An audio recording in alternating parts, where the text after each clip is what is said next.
Alright guys, so you're trying to do a cleaning job on your 2011 to 2015 Kia Optima. This works for 2.4 or 2.0 and also for the Sonata as it's the same engine. We're going to be going over how to change a PCV valve, how to do an intake valve cleaning, and how to do a fuel injector cleaning all in one video. So I hope you guys appreciate it. The stuff you'll need is Techron Fuel Complete System Cleaner. You can use anyone. I normally use Lucas.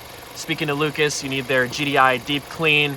You need a PCV valve, and you need a socket wrench with a 21 millimeter. You may as well need like a Phillips or a flathead to get the PCV lines off. And you're gonna wanna start out by getting the car up to normal operating temperature. As you can see, we did so here.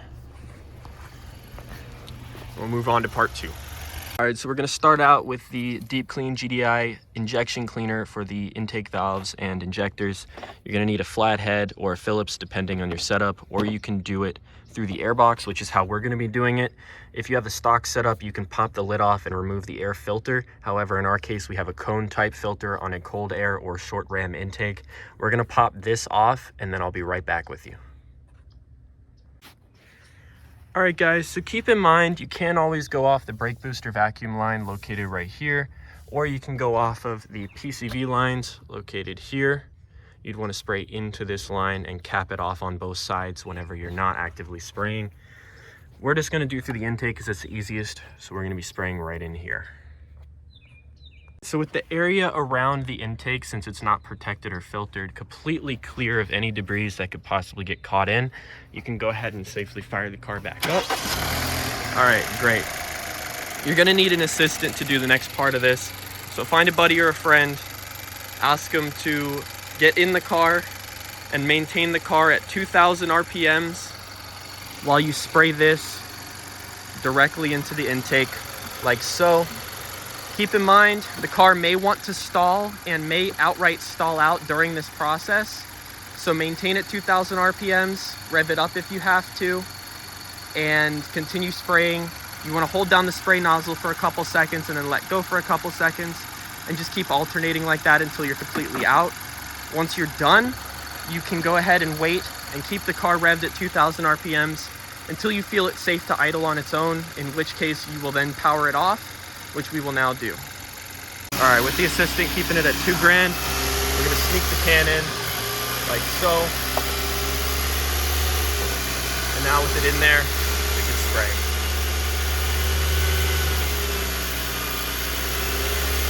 And let go. 1, 2, 3, 4, 5. Spray. 1, 2, 3, 4, 5. Let go. If you see some dripping out, don't worry. You just got to angle the can further in like so. 3, 4, 5. Let go. 1, 2, 3, 4, 5.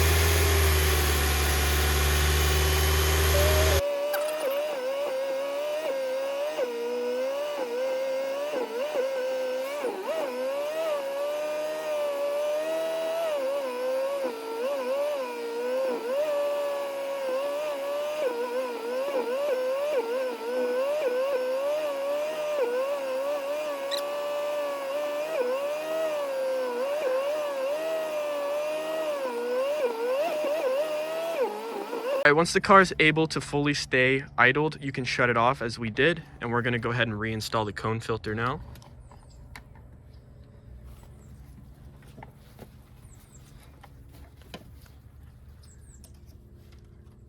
We're gonna go ahead and take that time to do the PCV valve next. So we'll show you how to do that. The first thing we're gonna need is a Phillips head screwdriver. So we'll go ahead and get that out. All right, and you're just gonna wanna disconnect this upper PCV line right by your oil cap. Should slide right off. This is a lot like installing an oil catch can, by the way, guys. And as you can see, there's gonna be a lot of blow by and debris. You wanna keep this line upwards facing so it doesn't start dripping nasty shit onto your engine. And this is the part where you're gonna need that socket. So let's go grab it.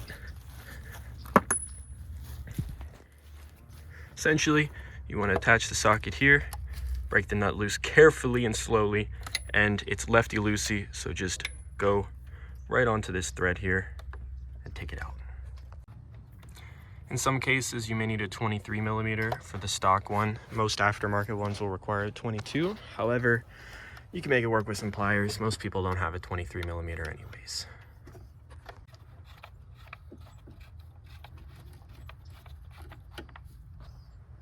All right, and you can compare the sounds of the two.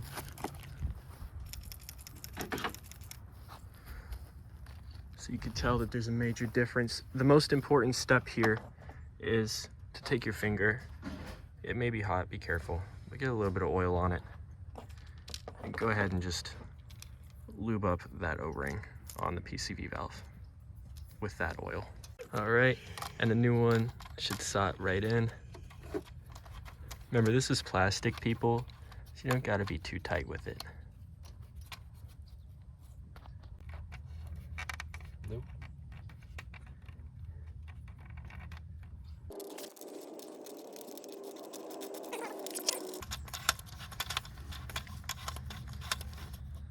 Tighten it all the way in with your fingers.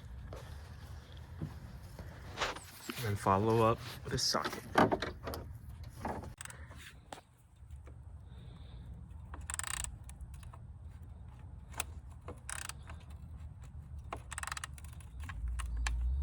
To get the new valve in, you could take the PCV line, reattach it, and tighten it back up.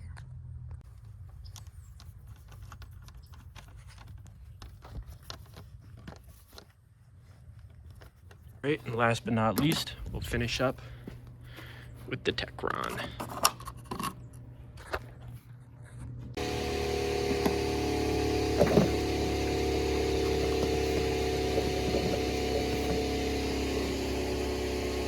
All right, guys, and with everything having soaked in for at least 30 minutes, we're gonna go ahead and now that we've put it all back together, fire it back up. Important things to note is you need to monitor around here for the next couple 100 miles to make sure there's no leaks. You could see the seal is well pressed, but just to be careful. And in addition to that, just go ahead and recertify that you've put everything back, especially with an intake. If you took it off to wrap it like we did in the middle of this, then you definitely need to make sure everything's tight and good to go. Other than that, guys, I appreciate it. Thank you so much to all of you that like, comment, and subscribe. Thank you to my buddy Randy with his beautiful 2014 White Pearl SXL for letting me do the example on his, and I hope you guys enjoy.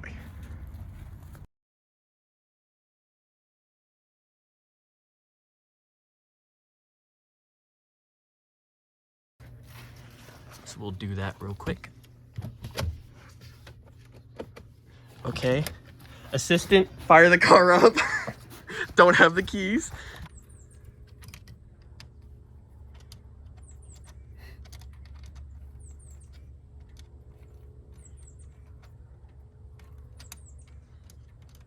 Not me missing this over and over.